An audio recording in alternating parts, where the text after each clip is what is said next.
اس system سے حاصل تو کچھ نہیں کیا. سب سے بڑی کوئی چیز ہو سکتی تھی نا, وہ یہ تھی کہ میں اپنے یوٹیوب کے چینل کو ویڈیو ایڈز کے اوپر مونیٹائز کرتا اور 1 کروڑ روپیہ کم از کم مہینے کا میں کماتا. ہر مہینے میں 100-150 مولوی خرید لینا, آگے میرے آکی وی لاگ بنا رہے ہوں. یہ بھی نہیں کیتا یار, میں ان کڑیا کیا ہے چوں, یہی کچھ ہی کرنا ہوتا ہے نا. کسی نے کوئی دنیا میں کوئی چیز گین کرنی ہوتی ہے.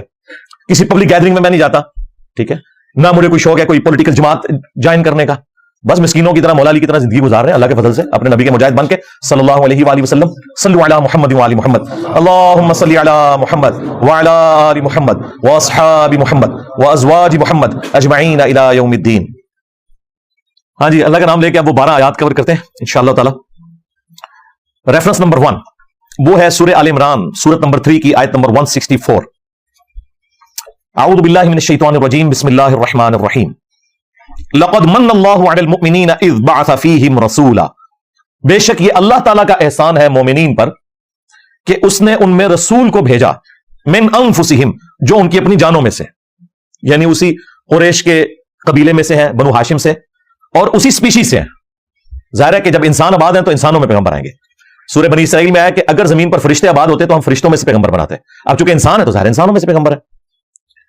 یتلو علیہم آیاتہ, ان کا منصب یہ ہے کہ ان پر آیات تلاوت کرتے ہیں قرآن کی. وَيُزَكِّيهِمْ, اور انہیں پاک کرتے ہیں قرآن کی برکت سے. ان کے دل کے اندر جو قدورتیں ہیں, جو شرکیہ عقائد و نظریات ہیں, جو اخلاقی برائیاں ہیں, ان سے ان کا تزکیہ کرتے ہیں. وَيُعَلِّمُهُمُ الْكِتَابَ وَالْحِكْمَةَ, اور انہیں کتاب اور حکمت کی تعلیم دیتے ہیں. وَإِن كَانُوا مِن قَبْلُ لَفِي ضَلَالٍ مُبِينٍ, اور اس قرآن کے نزول سے پہلے, نبی صلی اللہ علیہ وآلہ وسلم کے مبعوث ہونے سے پہلے یہ لوگ کھلی گمراہی میں تھے. کون؟ صحابہ کرام. قرآن کے نزول سے پہلے کھلی گمراہی میں تھے, اور ہم لوگ قرآن آنے کے بعد بھی کھلی گمراہی میں, چونکہ قرآن حکیم سے ہم اپنا تزکیہ نہیں کرتے. وَأُوحِيَ إِلَيَّ هَذَا الْقُرْآنُ لِأُنذِرَكُم بِهِ وَمَن بَلَغَ, اے نبی تم فرماؤ قرآن مجھے اللہ نے اس لیے وحی کیا تاکہ اس کے ذریعے میں تمہیں بھی تبلیغ کر دوں, اور جس تک یہ کتاب پہنچ جائے وہ بھی اسی قرآن کے ذریعے تبلیغ کرے. یہ انسٹرومنٹ آف دعوت ہے نبی صلی اللہ علیہ وآلہ وسلم کا. اب دیکھیں کتنی زبردست بات ہے. اللہ تعالیٰ نے اپنے محبوب صلی اللہ علیہ وآلہ وسلم کی دنیا میں تشریف آوری کو اپنی طرف منسوب کیا ہے کہ یہ میرا احسان ہے. یہاں آپ کو صوفیاء نے نا الٹ بات بتائی ہوئی ہے. وہ کہتے ہیں شیخ احمد سندی کہتے تھے میں اللہ کو مانتا ہی اس لیے ہوں کہ وہ میرے نبی کا رب ہے, اور لوگ کہتے ہیں سبحان اللہ. یار اندازہ کرو یہ نظریات کیا قرآن و سنت میں فٹ اینڈ بیٹھتے ہیں؟ قرآن تو کہہ رہا ہے لقد من اللہ علی المؤمنین اذ بعث فیہم رسولا, یہ اللہ کا احسان ہے کہ اس نے رسول کو بھیجا. یہ الٹ بات کرتے ہیں. جامعہ ترمذی میں حدیث ہے اللہ سے محبت کرو کہ اس نے تمہیں نعمتوں سے نوازا ہے, اور مجھ سے اس لیے محبت کرو کہ میں اللہ کا رسول ہوں, اور میرے اہل البیت سے اس لیے محبت کرو کہ ان کی نسبت میرے ساتھ ہے. نبی علیہ السلام نے تو ہمیں یہ چین سکھائی ہوئی ہے, اور یہ الٹ چلتے ہیں. یقیناً نبی علیہ السلام دنیا پہ اللہ تعالیٰ کا احسان ہے, اور قرآن میں اللہ تعالیٰ نے اسپیسیفکلی قرآن کے حوالے سے فرمایا, اور ظاہر ہے کہ اسے ایکسٹراپولیٹ آپ کر سکتے ہیں. قل بفضل اللہ وبرحمتہ فبذلک فلیفرحوا, اے نبی ان سے فرماؤ کہ اللہ تعالیٰ کے فضل اور رحمت کے ملنے کے اوپر خوب خوشیاں مناؤ. تو کہتے ہیں دیکھیں قرآن میں آیا نا خوشیاں مناؤ, تو ہم اس طرح جھنڈیاں لگاتے ہیں. تو ہم کہتے ہیں بھائی یہ طریقہ بھی نبی علیہ السلام خود بتا کے گئے ہیں. صحیح مسلم میں 2750 نمبر حدیث, آپ علیہ السلام پیر کا روزہ رکھتے تھے. پوچھا گیا کیوں رکھتے ہیں؟ فرمایا فیہ ولدت وفیہ انزل علیہ, اس دن میں پیدا ہوا اور اس دن مجھ پر پہلی دفعہ وحی نازل ہوئی. یعنی جشن قرآن اور جشن ولادت مصطفیٰ صلی اللہ علیہ وآلہ وسلم, اللہ کے محبوب صلی اللہ علیہ وآلہ وسلم نے ہر پیر کو منائی, سال کے بعد نہیں, مہینے کے بعد نہیں, ہر پیر کو روزہ رکھے. باقی میں اس کی چونکہ ہسٹری پہ پہلے ڈسکشن کر چکا ہوں, میں اس کی تفصیل میں نہیں جاتا. آیت نمبر 2 دوسرا ریفرنس وہ ہے سورۃ الاعراف سورت نمبر 7 کی آیت نمبر 157. یہ بہت کریٹیکل آیت ہے. نبی علیہ السلام کے دنیا میں آنے کا مقصد کیا ہے وہ بیان ہوا ہے. اس سے زیادہ اہم چیز تو کوئی نہیں ہو سکتی. اللہ تعالیٰ نے جو آخرت میں کامیاب ہونے والے اہل ایمان ہیں نا, ان کی نشانیاں بتاتے ہوئے اسپیسیفکلی نبی علیہ السلام کے مبارک زمانے میں جو دوسرے ادیان کے ماننے والے لوگ تھے ان کو بھی اس حوالے سے گائیڈ لائنز دیں, اور مسلمانوں کو بھی, کہ کامیابی کن لوگوں کا مقدر ہونے والی ہے. الذین یتبعون الرسول النبی الامی, وہ لوگ جو کہ پیروی کرتے ہیں نبی امی کی. یہ امی کی نسبت ام القرا مکے کی طرف بھی ہو سکتی ہے, اور امی کی نسبت نبی علیہ السلام کی اس صفت کی طرف بھی ہے کہ آپ علیہ السلام لکھنا پڑھنا نہیں جانتے تھے, اور یہ آپ کا معجزہ تھا. کیونکہ سورۃ العنکبوت میں آیا کہ اس قرآن کے نزول سے پہلے نہ تو آپ کتاب سے کوئی چیز پڑھ سکتے تھے اور نہ اپنے دائیں ہاتھ سے لکھ سکتے تھے, ورنہ کافروں کو یہ چیز شک میں مبتلا کر دیتی کہ کتاب آپ نے خود لکھ لی ہے. یہ آپ علیہ السلام کے کیس میں معجزہ تھا. ہاں, شاعر ہونا ڈاکٹر اقبال کی خوبی ہے, لیکن نبی کے لیے شاعر ہونا خوبی نہیں ہے. وما علمناہ الشعر وما ينبغي له, ہم نے ان کو شعر کہنا نہیں سکھایا, اور نہ یہ ان کی شان کے لائق ہے. تو نبی علیہ السلام کا پڑھا لکھا نہ ہونا یہ آپ کی شان کے لائق تھا. یہ کوئی نعوذ باللہ جہالت نہیں ہے یا ان پڑھ ہونا نہیں ہے. اللہ تعالیٰ نے آپ کو علوم سکھائے, لیکن آپ لکھ نہیں سکتے تھے. کتاب سے پڑھ نہیں سکتے تھے کیونکہ آپ کا معجزہ قرآن تھا. لوگوں نے کہنا تھا کہ ہاں جی یہ اس نے اتنے عرصے تک خود لکھ لی ہے کتاب. یہ اس کے پیچھے حکمت تھی. تو نبی امی کی پیروی کرتے ہیں. الذی یجدونہ مکتوبا عندہم فی التوراۃ والانجیل, اور یہ نبی امی وہ ہیں کہ جن کا ذکر یہ لکھا ہوا پاتے ہیں اپنے پاس آلریڈی, جو تورات اور انجیل یعنی اولڈ ٹیسٹمنٹ اور نیو ٹیسٹمنٹ میں ہے. نبی علیہ السلام کا مبارک ذکر بھی اور اس فائنل ٹیسٹمنٹ قرآن کا ذکر بھی وہ آج بھی موجود ہے. آپ ڈیوٹرونومی چیپٹر نکالیں اولڈ ٹیسٹمنٹ کا, اس میں نبی علیہ السلام کی پیش گوئی موجود ہے. اس کے بعد gospel of John New Testament میں, اس میں نبی علیہ السلام کی پیش گوئی موجود ہے. چیپٹر نمبر 15 سے لے کر 18 تک وہ ایک الگ سے ٹاپک ہے, اس کے لیے آپ ڈاکٹر ذاکر نائک کی ویڈیوز دیکھ لیں, احمد دیدہ صاحب کی, سملیرٹیز بٹوین کرسچینٹی اینڈ اسلام. یأمرہم بالمعروف, وہ حکم دیتے ہیں ان کو نیکی کے کاموں کا, وینہاہم عن المنکر, اور برائی سے منع فرماتے ہیں. وَيُحِلُّ لَهُمُ الطَّيِّبَاتِ, اور ان کے لیے جو پاکیزہ چیزیں ہیں ان کو حلال ٹھہراتے ہیں. وَيُحَرِّمُ عَلَيْهِمُ الْخَبَائِثَ, اور جو گندگی والی چیزیں ہیں وہ حرام کرتے ہیں. یعنی نبی علیہ السلام کو ظاہر ہے اللہ تعالیٰ نے شارع بنا کر بھیجا ہے, اور شریعت کا کسٹوڈین دنیا میں آن دا بہاف آف گاڈ نبی علیہ السلام کی مبارک ذات ہے. تو آپ حلال اور حرام چیزوں کے بارے میں بتاتے ہیں. وَيَضَعُ عَنْهُمْ إِسْرَهُمْ, اور جو ان کے اوپر بوجھ پڑا ہوا ہے وہ ان سے دور کرتے ہیں. وَالْأَغْلَالَ الَّتِي كَانَتْ عَلَيْهِمْ, اور جو ان کے گردنوں میں غلامی کے پھندے ہیں وہ دور کرتے ہیں. یعنی جو انہوں نے خود ساختہ شریعت میں اپنے اوپر کتنی پابندیاں جوز نے لگا لی ہوئی تھی, کرسچنز نے رہبانیت شروع کر دی, شادی کرنا چھوڑ دی, جنگلوں میں رہنا شروع کر دیا. اسی طریقے سے مشرکین عرب کے اندر بھی خود ساختہ کئی ایک چیزیں انہوں نے داخل کر لی تھیں جس کی وجہ سے عورتوں کو بیسک رائٹس نہیں ملتے تھے, غلاموں کے کوئی حقوق نہیں تھے. اس طرح کی ساری چیزیں نبی علیہ السلام نے آ کے ختم فرمائی. اب سرکار بڑی کانٹے کی بات آ رہی ہے. اب اس آئینے میں ہم سب نے اپنی شکل دیکھنی ہے. فَالَّذِينَ آمَنُوا بِهِ, پس جو لوگ ایمان لائیں گے جو ان کے ساتھ نازل ہوا یعنی قرآن اور اللہ کے محبوب صلی اللہ علیہ وآلہ وسلم کی تعلیمات, اسلام, آپ صلی اللہ علیہ وآلہ وسلم پر جو ایمان لائیں. وَعَزَّرُوهُ, اور ان کی تعظیم کریں. یعنی نبی علیہ السلام پر ایمان لانے کے بعد سب سے ضروری چیز آپ کی تعظیم کرنا ہے. وَنَصَرُوهُ, اور جو لوگ ان کی مدد کریں. مدد کیا ہے؟ نبی علیہ السلام نے کوئی دنیاوی طور پہ تو کاروبار اسٹیبلش نہیں کیا. مدد یہ ہے کہ دین کے کام میں آپ نے ان کی مدد کرنی ہے. جو حضرت عیسیٰ نے مریم نے بھی کہا تھا من انصاری اللہ, کون ہے جو اللہ کے لیے میری مدد کرے. اس سے لوگوں نے غیر اللہ کی مدد نکال لی ہے. دیکھو ان لوگوں کا انٹلیکچوئل لیول کیا ہے. وہ یہ تو نہیں کہ مرے ہوئے لوگوں کو حضرت عیسیٰ بلا بلا کے کہتے تھے لکھ لو قبروں سے اور میری مدد کرو. قال الحواریون نحن انصار اللہ, جو ان کے ساتھی تھے انہوں نے کہا ہم اللہ کے مددگار ہیں, ان کے دین کے مددگار ہیں. تو نبی علیہ السلام کے بھی صحابہ اور اہل بیت آپ کے مددگار تھے. آج ہم بھی نبی علیہ السلام کے اس حوالے سے مددگار ہیں کہ آپ کے دین کے لیے ہم اپنا تن من دھن لگائیں, اور اس میں سب سے پہلے ہمیں اپنی آخرت کی فکر ہے, اور ان کی مدد کریں. وَاتَّبَعُوا النُّورَ الَّذِي أُنزِلَ مَعَهُ, اور پیروی کریں اس نور کی جو ان کے ساتھ نازل ہوا یعنی قرآن. اولئک هم المفلحون, ایسے ہی لوگ ہیں جو فلاح پائیں گے. یعنی فلاح پانے کے لیے نبی علیہ السلام پر ایمان لانا, ان کی تعظیم کرنا, دین کے معاملے میں ان کی مدد کرنا, اور قرآن کی پیروی کرنا. یہ آپ دیکھ لیں کتنے مسلمان ہیں جو یہ کام کر رہے ہیں. تو مسلمانوں کی اکثریت کے سر شرم سے جھک جائیں گے. نبی علیہ السلام نے اپنا حق ادا کر دیا, اور آخری درجے میں اس سے بڑی کیا بات ہو سکتی ہے کہ جب اللہ تعالیٰ کو یہ بات قرآن میں نازل فرمانی پڑے, لَقَدْ جَاءَكُمْ رَسُولٌ مِّنْ أَنفُسِكُمْ عَزِيزٌ عَلَيْهِ مَا عَنِتُّمْ حَرِيصٌ عَلَيْكُمْ بِالْمُؤْمِنِينَ رَءُوفٌ رَحِيمٌ. یعنی یہ وہ ہے جو تمہاری جانوں سے بڑھ کر تمہارے لیے حریص ہے کہ تمہارے لیے کوئی خیر خائی والا معاملہ ہو جائے, اور مومنین کے لیے رؤوف بھی ہے اور رحیم بھی ہے صلی اللہ علیہ وآلہ وسلم. اور پھر اللہ تعالیٰ فرمایا وَإِنَّكَ لَعَلَىٰ خُلُقٍ عَظِيمٍ, اخلاق کے بھی بلند ترین درجے کے اوپر فائز ہے.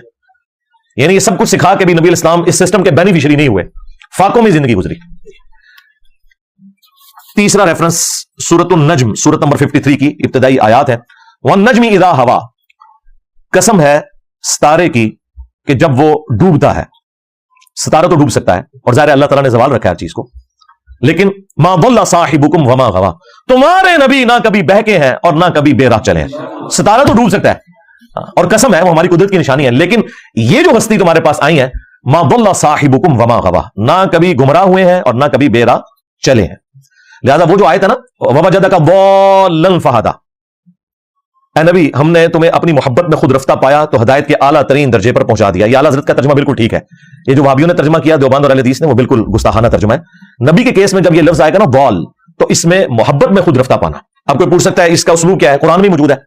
حضرت یوسف علیہ السلام کے بھائیوں نے جو کہ صحابہ تھے اپنے والد کے یعقوب علیہ السلام کے, اپنے ابا جان کے بارے میں کہا ان ابانا لفی ضلال مبین, بے شک ہمارے ابا جان تو یوسف کی محبت میں ڈوب چکے ہیں. حالانکہ وہاں وہی لفظ ضال آیا ہوا ہے, لیکن وہاں کیا وہ یہ تو نہیں کہہ رہے تھے ہمارے ابا جان گمراہ ہو چکے ہیں, نہیں, محبت میں ڈوب چکے ہیں. ووجدک ضالا فہدی, اے نبی ہم نے آپ کو اپنی محبت میں خود رفتہ پایا تو آپ کو ہدایت کے بلند ترین مرتبے پر پہنچا دیا. ڈیٹم لیول کی ہدایت تو آپ کی پیدائش سے لے کر وفات تک ہے. ہر ایک پیغمبر اللہ تعالیٰ کی حفاظت میں ہوتا ہے پیدائش سے لے کر وفات تک, لیکن اعلیٰ درجے کی جو ہدایت ہے وہ اللہ تعالیٰ وحی کے ذریعے اسے عطا فرماتا ہے. وما ينطق عن الهوى, اور یہ اپنی خواہش نفس سے کچھ نہیں کہتے. ان هو الا وحی یوحى, یہ وہ کہتے ہیں جو اللہ تعالیٰ انہیں وحی فرماتا ہے. یعنی نبی اسلام کی شان ہے. اسی تو ہم کہتے ہیں بھائی امام اس کو مانو جس کی قبر مدینے میں صلی اللہ علیہ وآلہ وسلم, کہ جو نہ کبھی گمراہ ہوئے نہ کبھی بے راہ چلے اور اپنی خواہش سے کچھ نہیں کہتے بلکہ اللہ کی وحی کی تائید کے ساتھ بولتے ہیں. اگر کہیں آپ نے کوئی ذاتی اجتہاد اپنا کیا بھی ہے تب بھی اللہ تعالیٰ نے وحی کے ذریعے اس کی ریمیڈی فرما دی. اگر وہ اللہ تعالیٰ کو پسند نہیں آیا وہ گناہ کی کیٹیگری میں نہیں ہوتا, اسے لرزش کہا جاتا ہے. وہ ایک ٹاپک الگ سے ہے, اس میں میری ویڈیو دیکھ لیں. انبیاء گناہ نہیں کرتے, بل یہ نبی اسلام کا پروٹوکول ہے. اور اسی پروٹوکول کی وجہ سے مسند احمد میں حدیث ہے کہ, بلکہ یہ سنن ابی داؤد کے اندر بھی حدیث موجود ہے کہ ایک صحابی تھے عبداللہ بن عمر بن عاص رضی اللہ تعالیٰ عنہ. وہ کہتے ہیں کہ میں نبی اسلام سے جو بھی بات سنتا تھا نا وہ لکھ لیا کرتا تھا. پھر مجھے کچھ لوگوں نے کہا کہ نبی اسلام کبھی غصے کی حالت میں ہوتے ہیں, کبھی آپ غم کی حالت میں ہوتے ہیں, تو تم ہر بات نہ لکھا کرو. تو میں نے لکھنا چھوڑ دیا. نبی اسلام نے کچھ دن کے بعد پوچھا کہ تم کیوں نہیں لکھ رہے, تو انہوں نے کہا یا رسول اللہ اس طرح مجھے لوگوں نے کہا تھا تو میں نے لکھنا چھوڑ دیا. تو آپ علیہ السلام نے فرمایا کہ اللہ کی قسم, اپنی مبارک زبان کو پکڑا, اللہ کی قسم اس زبان سے حق کے سوا کچھ نہیں نکلتا. یہ پروٹوکول صرف نبی اسلام کا ہے. اور اللہ تعالیٰ نے اسی پروٹوکول کی وجہ سے نبی الاسلام کو اس پلانٹ ارتھ پہ اپنا خلیفہ بنایا. وما رمیت اذ رمیت ولکن اللہ رما. اے نبی جب تم نے کنکریاں ماری تھیں کافروں کے لشکر کی طرف, وہ تم نے نہیں ماری تھی بلکہ وہ تو اللہ نے ماری تھی, جبکہ تم نے ماری تھی. یعنی اللہ تعالیٰ نے اپنے پیغمبر کو, ان کے مبارک ہاتھ کو اپنی طرف منسوب کیا, کیونکہ دنیا پہ وہ اللہ کے ریپرزینٹیٹو ہیں. ید اللہ فوق ایدیہم, اصحاب شجرہ کے بارے میں آیا کہ جب یہ درخت کے نیچے آپ کی بیعت کر رہے تھے نا, آپ کے ہاتھ پہ اللہ کا ہاتھ تھا ان کے ہاتھ کے اوپر. یعنی یہ نہیں کہ نبی اسلام کا ہاتھ جو وہ اللہ کا ہاتھ فزیکلی, مراد یہ کہ وہ اللہ کے ریپرزینٹیٹو ہیں. ریفرنس نمبر 4, یہ سورۃ الحجرات سورۃ نمبر 49 کی ابتدائی آیات ہیں. یا ایھا الذین آمنوا, اے ایمان والو, لا تقدموا بین یدی اللہ ورسولہ, مت آگے بڑھو اللہ اور اس کے رسول سے. بس جتنا تعلیم کیا ہے نا اس میں خود صفرے لگا کے ایڈ نہ کرو.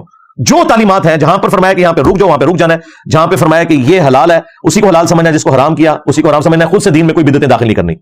واتقوا اللہ, اور اللہ کا تقوی اختیار کرو. ان اللہ سمیع علیم, بے شک اللہ تعالیٰ سننے والا علم والا ہے. یا ایھا الذین آمنوا, اے ایمان والو, لا ترفعوا اصواتکم فوق صوت النبی, اپنی آواز کو بھی کبھی نبی صلی اللہ علیہ وآلہ وسلم کی آواز سے بلند نہ کرنا. ولا تجهروا له بالقول كجهر بعضكم لبعض, اور ان کے حضور اس طریقے سے بلند آواز میں گفتگو نہ کرنا جس طرح آپس میں ایک دوسرے کے ساتھ کرتے ہو. ان تحبط اعمالكم وانتم لا تشعرون, ایسا نہ ہو کہ تمہارے اعمال برباد کر دیے جائیں اور تمہیں شعور بھی نہ ہو, توبہ کی توفیق بھی نہ ملے. اور یہ حیران کن بات ہے کہ یہ آیت کسی عام انسان کے بارے میں نازل نہیں ہوئی, بلکہ صحیح بخاری کے اندر شان نزول موجود ہے. عبداللہ ابن ابی ملیکہ تابعی کہتے ہیں قریب ہے کہ اس مخلوق کے دو بہترین لوگ یعنی ابو بکر اور عمر برباد ہو جاتے جب انہوں نے انجانے میں رسول اللہ کے حضور اپنی آوازوں کو بلند کر دیا. ایک قبیلہ آیا ہوا تھا, نبی اسلام کی یہ مبارک عادت تھی کہ جب قبیلہ اسلام قبول کر کے واپس جاتا تھا تو ایک فوکل پرسن آپ مقرر کرتے تھے. حضرت ابو بکر نے مشورہ دیا کہ اس کو فوکل پرسن مقرر کریں. حضرت عمر نے کہا نہیں یا رسول اللہ اس کو کریں. اس میں وہ آپس میں ان کی تلخ کلامی ہوگی. نبی اسلام سے کوئی بدتمیزی نہیں کی, آپس میں آوازیں بلند ہوئی تو یہ آیات نازل ہوئی کہ اگر تم نے بھی رسول اللہ کے حضور آپس میں بھی بات کرتے ہوئے آواز کو بلند کیا چھٹی ہو جائے گی. تو سرکار اگر یہ ابو بکر اور عمر کا سٹیٹس ہے تو تواڈے بابے تے شاہی کوئی نہیں. یعنی نبی الاسلام کی آواز سے آواز بلند کرنا اعمال کو برباد کرتا ہے. نبی کی حدیث سے کسی بابے کے قول کو بلند کرنا وہ تو تمہارا ایمان ہی برباد کر دے گا, کیونکہ میرے نبی سا ہے ہی کوئی نہیں, تیرے بابے تے شاہی کوئی نہیں, بلکہ بابے تے شاہی کوئی نہیں. یہ دیکھ لیں, یہ کتابوں کا خدا ہے. اب اسی بخاری کی حدیث میں آتا ہے کہ عبداللہ ابن زبیر کہتے ہیں کہ ان آیات کے نازل ہونے کے بعد حضرت عمر اتنی آہستہ آواز میں گفتگو کرتے تھے کہ حضور کو سنائی نہیں دیتی تھی, اور آپ کہتے تھے عمر اونچا بولو مجھے آواز ہی نہیں آ رہی, اتنے ڈر گئے. پھر اللہ تعالیٰ نے اسی کا انعام دیا, اگلی آیات نازل ہوئی ان الذین یغضون اصواتهم عند رسول اللہ, بے شک وہ لوگ جو اپنی آوازوں کو پست رکھتے ہیں رسول اللہ کے حضور. اولئک الذین امتحن اللہ قلوبهم للتقوی, یہی وہ لوگ ہیں جن کے دلوں کو اللہ نے تقوی کے لیے چن لیا, یہ پرہیزگار لوگ ہیں. لہم مغفرۃ واجر عظیم, ان کے لیے مغفرت اور اجر عظیم ہے. اور مزے کی بات ہے ان آیات کو اللہ تعالیٰ نے وہ مقبولیت دی کہ روزہ شریف پہ کئی سو سال سے یہی آیات ہیں. ایگزیکٹلی روزہ شریف کی جو جالی ہے, جو سینٹرل جالی ہے, 3 پورشن میں بنی ہوئی ہے. سینٹرل جو جالی ہے جس میں وہ دائرے کے نشان, ایک بڑے دائرے کا نشان ہے, اس کے پیچھے نبی اسلام کی قبر مبارک, آپ کا چہرہ مبارک ہے پیچھے کر کے,